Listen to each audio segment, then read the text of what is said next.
এইমাত্র পাওয়া খবর, সাবেক র্যাবের গোয়েন্দা শাখার পরিচালক জিয়াউল আহসান রিমান্ডে ইলিয়াস আলী সম্পর্কে সব বলে দিয়েছে এবং ইলিয়াস আলীকে কিভাবে সশরীরে জীবিত উদ্ধার করা হলো জানতে পুরো ভিডিওটি দেখুন। আসসালামু আলাইকুম দর্শক শ্রোতা, আজকের ভিডিওটি দেখলে আপনারা সত্যি অবাক হয়ে যাবেন। সবগুলো বিষয় আজকে আপনাদেরকে প্রমাণ সহকারে দেখাবো, তাই এই ভিডিওটি আপনাদের জন্য অত্যন্ত গুরুত্বপূর্ণ।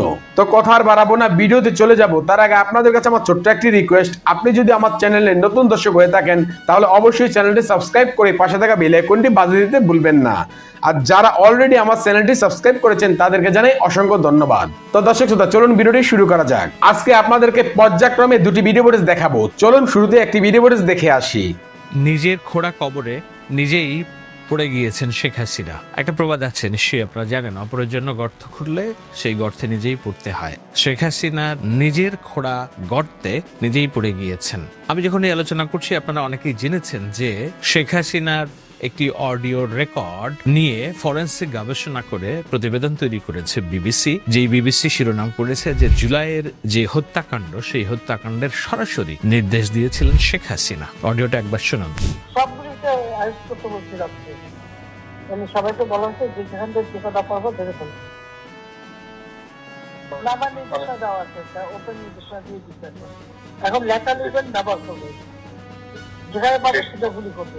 কি বলছে শেখ হাসিনা? লেথাল উইপন অর্থাৎ মরণঘাতী অস্ত্র, যে অস্ত্র দিলে মানুষ মরবে, লেথাল উইপনের নির্দেশ দিয়েছে। তো জুলাইয়ের হত্যাকাণ্ড যদি বর্বরতম একটি শিল্প হয়, এই শিল্পের আর্টিস্ট, শিল্পী আর কেউ না, শেখ হাসিনা। যেটা নিয়ে অনেক সন্দেহ ছিল, সংশয় ছিল যে আইনগতভাবে শেখ হাসিনাকে জুলাই হত্যাকাণ্ডের আসামি হিসেবে প্রমাণ করা যাবে কি না। কেননা আমি আমার ফেসবুকে একটি লেখা লিখেছি যে যখন এই হত্যাকাণ্ড শুরু হয়েছে এবং এখন পর্যন্ত যখন আমরা জুলাই হত্যাকাণ্ডের বিচারের কথা বলছি, শেখ হাসিনা সর্বোচ্চ বিচারিক সাজা চাইছি, দল হিসেবে আওয়ামী লীগের বিচার চাইছি, কিন্তু আইনে যে ফাঁকফোকর আছে সেই ফাঁকফোকরে একটা বিষয় তো প্রমাণ করা খুব দুষ্কর যে শেখ হাসিনা সরাসরি হত্যাকাণ্ডের জন্য দায়ী। অনেকেই আমার সাথে, আমি এই নিয়ে ব্যক্তি পর্যায়ে অনেকের সাথে যখন কথা বলেছি, অনেকেই বলেছেন যে আপনি কিভাবে এটা বলেন যে সরাসরি শেখ হাসিনা দায়ী না, কারণ তার ক্ষমতার শাসনামলেই তো এই হত্যাকাণ্ড হয়েছে, সেটা দায় কিভাবে এড়াবে সে? আমি মানি তার দায় এড়ানোর সুযোগ নাই, কিন্তু এই হত্যাকাণ্ডের প্রায় 1400 থেকে 2000 ছাত্র জনতার হত্যাকাণ্ডের সরাসরি তাকে অভিযুক্ত করে সর্বোচ্চ বিচারিক শাস্তি চাওয়ার যখন আইনি প্রক্রিয়ায় আগাবে, তখন আত্মপক্ষ সমর্থনের সুযোগ তো দিতে হবে। আপনি যদি স্বচ্ছ বিচার প্রক্রিয়া শুরু করেন, তাহলে সে আত্মপক্ষ সমর্থনে যদি শেখ হাসিনা বলে যে না, একজন রাষ্ট্রপ্রধান হিসেবে আমি, যেটা আমার শপথবদ্ধ দায়িত্ব, আমি শপথ নেওয়ার সময় বলেছিলাম যে রাগ অনুরাগের বিচার বশবর্তী হইয়া আমি বাংলাদেশের রাষ্ট্রের জানমাল নিরাপত্তা বিধানে সচেষ্ট থাকিব। তো বাংলাদেশের জানমাল যখন জুলাইয়ে, যেটাকে জুলাই দাঙ্গা বলছে আওয়ামী লীগ, এই দাঙ্গার কারণে যখন মানুষের জানমাল নিরাপত্তা হুমকির মুখে, তখন রাষ্ট্রপ্রধান হিসেবে আমার কি করণীয় ছিল? আমি পুলিশকে বলেছি তোমরা আইনের মধ্যে থেকে সর্বোচ্চ ব্যবস্থা নাও এটার প্রতিবাদ দমন করতে। আইনের মধ্য থেকে, কথার ফাঁকফোকর বুঝেন। এখন সে যদি এটা বলে আদালতে, কিংবা তার আইনজীবী যদি বলে যে এখানে রাষ্ট্রপ্রধানের দায় দেওয়ার কোনো সুযোগ নেই, কারণ রাষ্ট্রপ্রধানের দায়িত্বই হচ্ছে জানমালের নিরাপত্তা বিধান করা, এটা সাংবিধানিক শপথ, তো তিনি বাংলাদেশের মানুষের জানমাল নিরাপত্তা নিশ্চিত করার জন্য পুলিশকে আইনের মধ্যে থেকে কাজ করার নির্দেশ দিয়েছেন। পুলিশ যদি আইনের বাইরে যেয়ে অতি উৎসাহী হয়ে কোনো ভূমিকা নেয় এবং কোনো প্রাণহানির ঘটনা ঘটিয়ে থাকে, তার দায় কেন শেখ হাসিনার ঘাড়ে যাবে?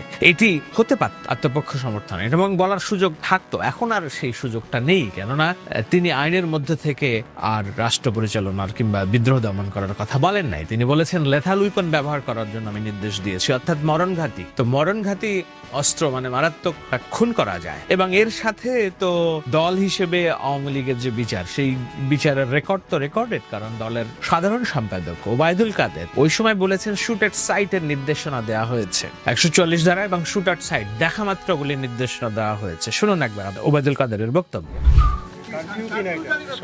কারফিউ তো অবশ্যই সরকার ক্যাবিনেট থেকে প্রজ্ঞাপন দিচ্ছে, কাজেই এটা অবশ্যই কারফিউ, এবং এখানে শুট এট সাইটও আছে।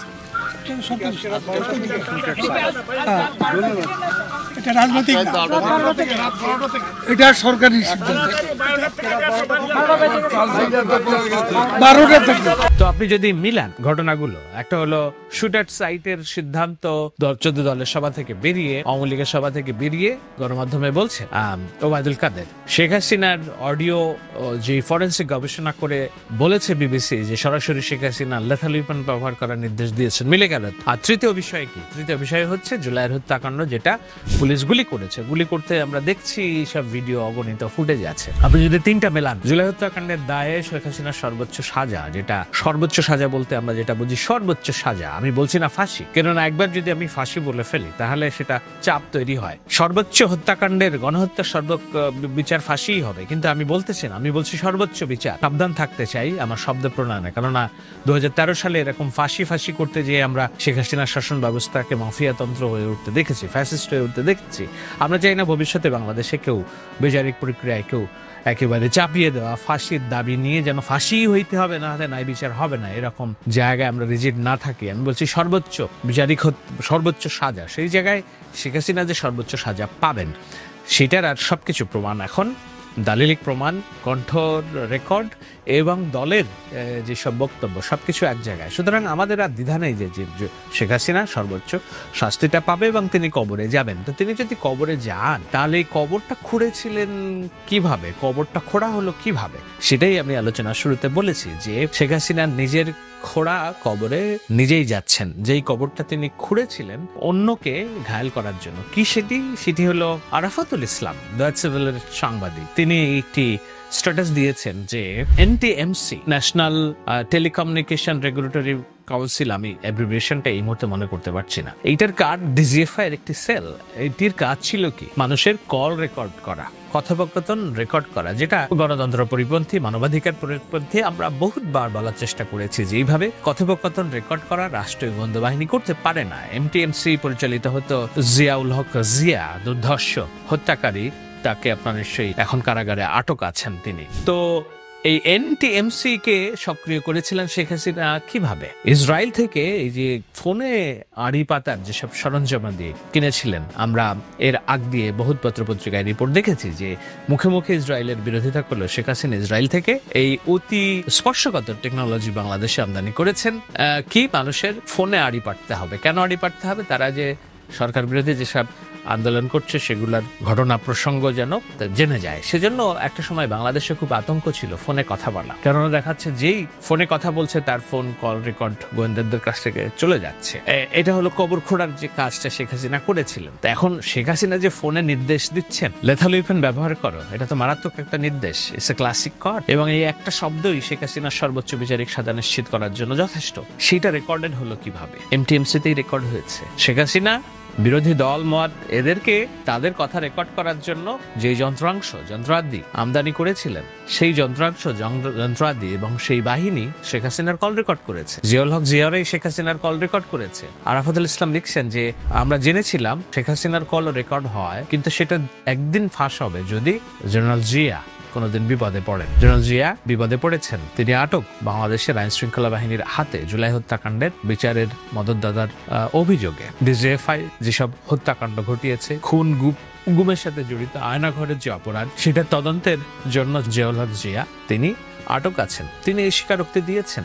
এই এবং ওই যে আরাফাতুলের কথা, সেটা হলো শেখ হাসিনার ফোন ও কল রেকর্ড হয় বলে আমরা জেনেছিলাম ততদিন পর্যন্ত নিরাপদ, যতদিন পর্যন্ত জেনারেল জিয়া নিরাপদ। তো এখন জেনারেল জিয়া যেহেতু বিপদে, তিনি ফাঁস করে দিয়েছেন, কিংবা এই যে কল রেকর্ড এনপিএমসির যে কার্যক্রম সেটা এখন প্রকাশিত হয়েছে। তো বোঝা গেল কি যে শেখ হাসিনা যে কবর খুঁড়েছিলেন অন্যকে কবর দেওয়ার জন্য, খালেদা জিয়াকে বাঁচানোর জন্য, অন্য রাজনৈতিক নেতাদেরকে আটক করার জন্য এবং তাদের অপরাধ প্রমাণ করার জন্য হাতে নাতে যে তুমি ফোনে কথা বলেছো, আমরা তো দেখেছি অনেক ফোন রেকর্ড ফাঁস হয়েছে এবং সেগুলোর জন্য তাদেরকে জেলে যেতে হয়েছে। মাহমুদুর রহমান মান্নাকে জেলে যেতে হয়েছে সাদেক হোসেন খোকার সাথে কথোপকথন ফোন রেকর্ড ফাঁস হওয়ার প্রেক্ষিতে। তো এখন এটিকে কিভাবে অস্বীকার করবে আওয়ামী লীগ, সেটি নিয়ে নানান রকম কথাবার্তা হচ্ছে। শেখ হাসিনার পুত্র সজীব ওয়াজেদ জয়, অনেকেই আপনারা বলেন মস্করা করে, 2,500 সাড়ে হাজার বিজ্ঞানী অর্থাৎ তার সে 5,500 বিজ্ঞানী কেন সেটি বলতে গিয়ে জানতে যে আমি একটি ভাষণ দেখছিলাম, ওখান থেকেই তিনি বলছেন রপিরগঞ্জে যে আমি বলেছি বাংলাদেশকে 1,500 বলতে যে 5,500 বলেছিলেন। তো 5,500 বিজ্ঞানী তিনি একটি নতুন তত্ত্ব নিয়ে এসেছেন যে না, এটি 2016 সালে হলি আর্টিজানে যে জঙ্গি হামলা ছিল, সেই জঙ্গি হামলায় নিরপরাধ নিষ্পাপ মানুষকে উদ্ধার করার জন্য তিনি নির্দেশ দিয়েছিলেন। সেটাকেই এখন কল রেকর্ড বলে ফাঁস করেছে বিবিসি। এটি একটি গর্হিত কাজ হয়েছে। কিন্তু আসলে কি এই যুক্তিগুলো চাইল্ডিশ, অর্থাৎ সজীবাজের জয় যদি সত্যি সায়েন্টিফিক মনোভাবের সম্পন্ন হয়ে থাকেন। বিবিসি একটি সংবাদ প্রতিবেদন করেছে 2016 সালের রেকর্ডের অডিও দিয়ে না, তারা এটার ফরেন্সিক গবেষণা করেছেন। এবং ফরেন্সিক গবেষণা এবং এই রেকর্ড তো সত্যি কথা বলতে বিবিসি এখন তাদের রিপোর্ট প্রকাশ করেছে। তাজুল ইসলাম বলছেন যে এটি বিবিসি প্রকাশ করলেও এটি আমাদের উদ্ভাবন, এবং এই উদ্ভাবনের কথা আমরা যখন বলছি তখন আমার কাছে একটি অডিও ঘুরে ঘুরে বেড়াচ্ছে। আমরা প্রায় 5-7 মাস আগে এই ধরনের একটি অডিও তখন বাজারে দেখেছিলাম। আমরা বিশ্বাস করি নাই যে না ঠিক আছে, বিশ্বাস করলেও সন্দেহ ছিল। এগুলোকে আইনি কাঠামো হিসেবে সন্নিবেশিত করা কঠিন, কেননা এখন এআই এর যুগে আপনি যে কারোর ভয়েস নকল করতে পারেন যা কিছু, কিন্তু সবকিছু তো আর এআই না। ফরেন্সিক গবেষণা বলে একটা বিষয় আছে। কল রেকর্ডের এমটিএমসির যে ডেটা কিংবা যেই ভয়েস, সেইটাকে আপনি ফরেন্সিক, অর্থাৎ ফরেন্সিক বলতে আপনার সেই শব্দটা বুঝেন, কাটা ছেঁড়া যেটা করে শরীরের, তো আপনি কল রেকর্ডের কাটা ছেঁড়া করে যে একই প্রক্রিয়ায় আপনি মিশরের মমি অর্থাৎ ফেরাউন রাজা বংশদের তাদের বয়স, তাদের কথাবার্তা হিসাব বের করেন আপনি ফরেন্সিক গবেষণা করে। সেই কল রেকর্ডেরও ফরেন্সিক গবেষণা আছে। সেই ফরেন্সিক গবেষণা থেকেই বিবিসি এই তথ্য পেয়েছে বলে বিবিসির প্রতিবেদন তাই বলছে। আরেকবার একটু আমরা শুনি।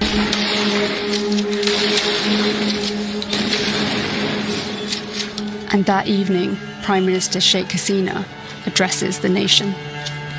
এই আন্দোলনের শুরু থেকেই সরকার যথেষ্ট ধৈর্য ও সহনশীলতা প্রদর্শন করেছে।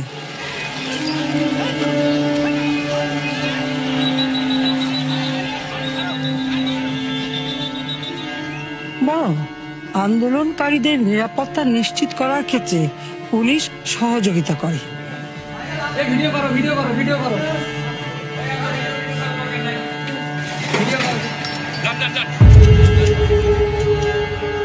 আমি আন্দোলনরত কোমলমতি ছাত্রছাত্রীদের নিরাপত্তা নিয়ে অত্যন্ত উদ্বিগ্ন। দিনের পর দিন প্রতিনিয়ত আমরা দেখতে পাচ্ছি যে আমাদের ভাই বোনরা আহত হচ্ছে, ভাই বোনরা শহীদ হয়ে যাচ্ছে। সবগুলোকে অ্যারেস্ট করতে বলছিলাম, আমি সবাইকে বলা হয়েছে যে যেখান থেকে টিকা দেওয়া পারবো দেখে ফেলবো। Hasina issues an order. Police and security forces are to use lethal force. This leaked recording, which has been verified by BBCi, shows her directing the security response.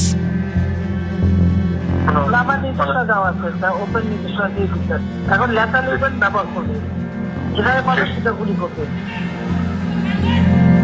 Throughout the protests, one of those was Chief Detective Haroon al-Rashid, seen instructing police officers in July in Jattabari.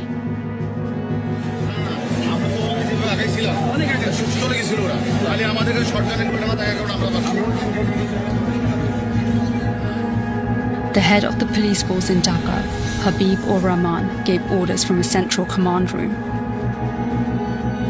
কমিশনারের নির্দেশনা ছাড়া কোনো কিছুই হবে না।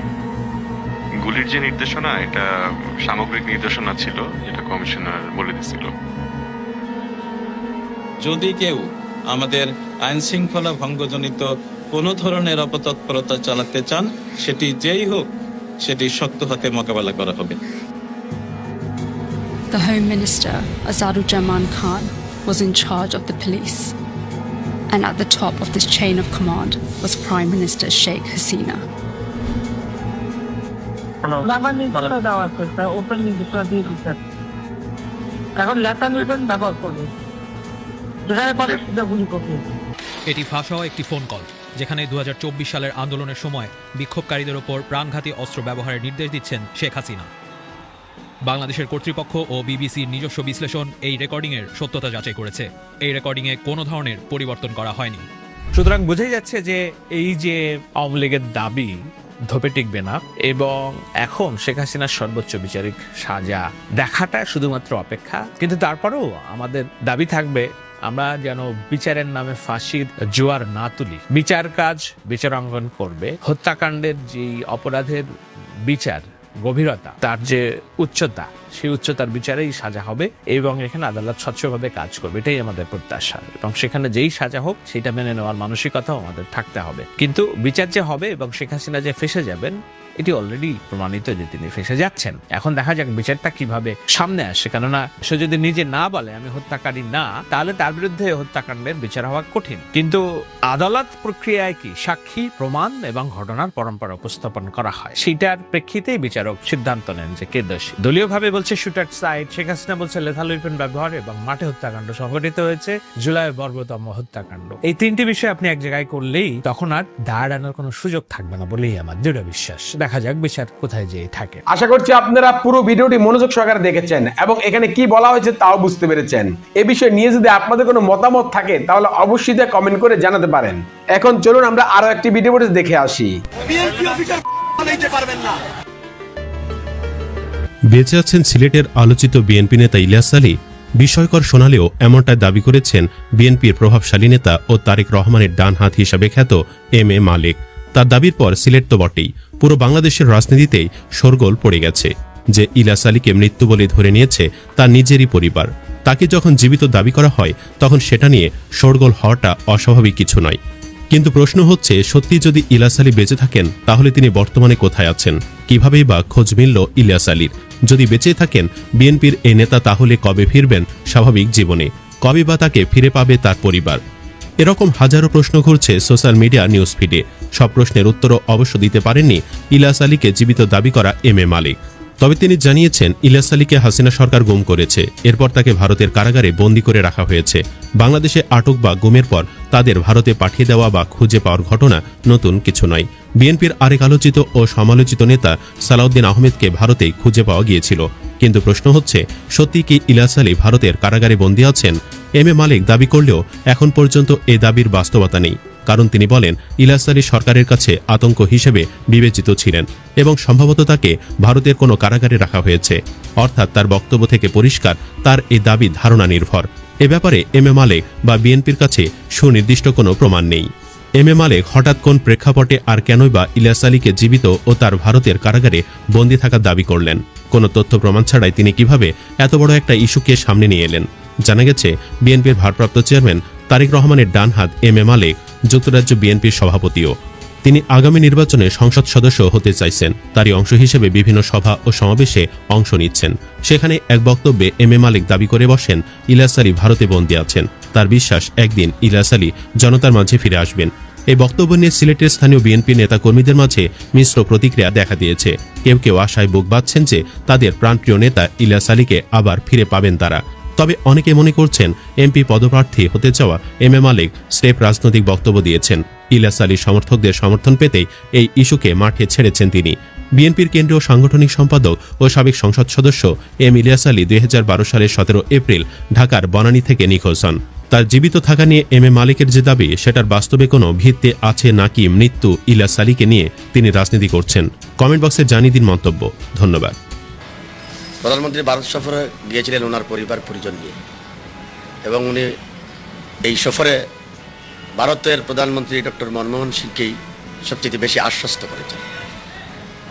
যে ভারত আশ্বস্ত হয়েছে, ভারতের প্রধানমন্ত্রী আশ্বস্ত হয়েছে, ভারতের সরকারও আশ্বস্ত হয়েছে, কিন্তু বাংলাদেশের সরকারও আশ্বস্ত হয়নি, বাংলাদেশও আশ্বস্ত হয়নি, বাংলাদেশও তেমন কিছু পায়নি। টিপাইমুখে বাঁধ নির্মাণ নিয়ে প্রধানমন্ত্রীর দেশে এসে সাংবাদিকদের দেয়া বক্তব্যের সমালোচনা করে বিএনপির হাইকমান্ডের এই নেতা বলেন, ভারত বিগত সময় এরকম অনেক বিবেচনার কথা বলেছিল, কিন্তু কোনোবারই তারা কথা রাখেনি। সেখানে বিবেচনা করবে যে বাংলাদেশ যাতে ক্ষতিগ্রস্ত না হয়, এই সমস্ত কথার কোনো মিনিং আছে? ওই যে বিবেচনাই ভারত করে। ভারত এরকম বলেছিল এই ফারাক্কা বাঁধ যখন হয় তখন সে সময় বলেছিল যে আমরা বিবেচনা করবো, হয় নাই, কিন্তু ফারাক্কা বাঁধ হয়েছে, এটাও হবে। তো এই সমস্ত কথা বলে তো লাভ নেই। এম ইলিয়াস আলী তার নির্বাচনী এলাকায় বর্তমান সরকারের শাসনামলে স্থানীয় নাগরিক সহ প্রবাসীদের হয়রানির কথা তুলে ধরে বলেন, আমি 5 বছর এমপি ছিলাম, বিএনপি 5 বছর ক্ষমতায় ছিল, প্রবাসীদের সকল স্বার্থ রক্ষার চেষ্টা করেছি, প্রতিটি স্টেপে টেপে চুল চুল করে পাই পাই করে এবং রক্ষা করেছি। আমার কাছে তো অনেকে ফোন করে কান্নাকাটি করে, আমার বাড়ি দখল করছে আওয়ামী লীগেরা, বাড়ি দখল করছে। তা আমিও শুনি, তারা অসহায় কথা শুনে আমি শুনি, আমি কী করবো? তা আপনি প্রবাসীদের স্বার্থ রক্ষার দায়িত্ব যারা ক্ষমতায় আছে তারা, আর যিনি এখন এমপি তার, এবং আরও বেশি দায়িত্ব তার, তিনি যেহেতু একজন প্রবাসী মানুষ এখানে এমপি হয়েছে। চ্যানেল এস কে সাক্ষাৎকার দেওয়ার আগে এম ইলিয়াস আলী সিলেটের একটি অভিজাত হোটেলে সংবাদ সম্মেলন করে বর্তমান সরকারকে হুঁশিয়ারি দিয়ে বলেন, তার দলের শান্তিপূর্ণ রাজনৈতিক কর্মকাণ্ডে যদি আগামীতে পুলিশ বাহিনী কোনো ধরনের বাধা দেয় তবে রাজপথেই তার উত্তর দেবে BNP. Abdul Alim Shah, channel S news, Sylhet. গতকালকের তাদের গভীর রাত পর্যন্ত ডিসিএসপি নির্বাচনী অফিসারদেরকে নিয়ে গোপন বৈঠকের পরিপ্রেক্ষিতে এবং পুলিশি নির্যাতন, গ্রেপ্তার, হয়রানি, এই অবস্থায় আমরা 96টা কেন্দ্রকে ঝুঁকিপূর্ণ মনে করছি না। আমরা একটা রাজনৈতিক দলের সভা সমাবেশ কিভাবে হয় না হয় এ ব্যাপারে দুদকের জিজ্ঞাসা করার কোনো এখতিয়ার নাই। আর বিএনপি একটি রেজিস্টার্ড রাজনৈতিক দল, বৃহত্তম রাজনৈতিক দল। আমি এবং আমার দল মনে করে যে এই চিঠি বর্তমান সরকারের রাজনৈতিক স্বার্থ হাসিল এবং রাজনৈতিক উদ্দেশ্যে বিরোধী দলকে ধ্বংস করা, নির্মূল করা এবং নির্যাতন, নিবর্তন, নিপীড়নের আরেকটি অধ্যায়। তারা বলছিলেন যে দুইটা বিষয়, একটা হচ্ছে যে মহাসমাবেশ, উনি এখন আমাদের দলের সাথে সংশ্লিষ্ট নেই। 2008 সালের 29 ডিসেম্বরে যে নির্বাচনটা হয়েছিল, ওই নির্বাচনে বিএনপি তাকে বা চারজন তাকে নমিনেশন দেয় নাই। না দেওয়ার কারণে উনি ইন্ডিপেন্ডেন্টলি ইলেকশন করেছিলেন এবং তখন তাকে দল থেকে সাসপেন্ড করা হয়েছে। এখনও তার সাসপেনশন উইথড্র হয় নাই। আর দ্বিতীয়ত কথা, দুদক সূত্রে এখন জানলাম যে উনাকেও দুদক নাকি চিঠি দিয়েছিল, কল করেছিল। উনিও বলেছেন যে না, আমি কোনো চান্দাপাতি দেই নাই। রিমেম্বার ইট, আমি দিয়েছি। আমার কেরিয়ার কিন্তু খুব শক্ত থেকে আমি আপোষ করি নাই দেখে, যে ওখান থেকে বের হইলেই দেখে এর সাথে কত মিষ্টি করে। তৎকালীন সময় আমি ছোট নেতা ছিলাম, দুইটা বেগম খালেদা জিয়া যাচ্ছে, আমার সকল অ্যাসোসিয়েটটা বের হয়ে গেছে। আশা করছি আপনারা এই ভিডিওটিও মনোযোগ সহকারে দেখেছেন এবং এখানে কি বলা হয়েছে তাও বুঝতে পেরেছেন। এই বিষয় নিয়ে যদি আপনাদের কোনো মতামত থাকে তাহলে অবশ্যই তা কমেন্ট করে জানাতে পারেন। ভিডিওটি এ পর্যন্তই, দেখা হচ্ছে পরবর্তী ভিডিওতে। সে পর্যন্ত সবাই ভালো থাকবেন, সুস্থ থাকবেন। আল্লাহ হাফেজ।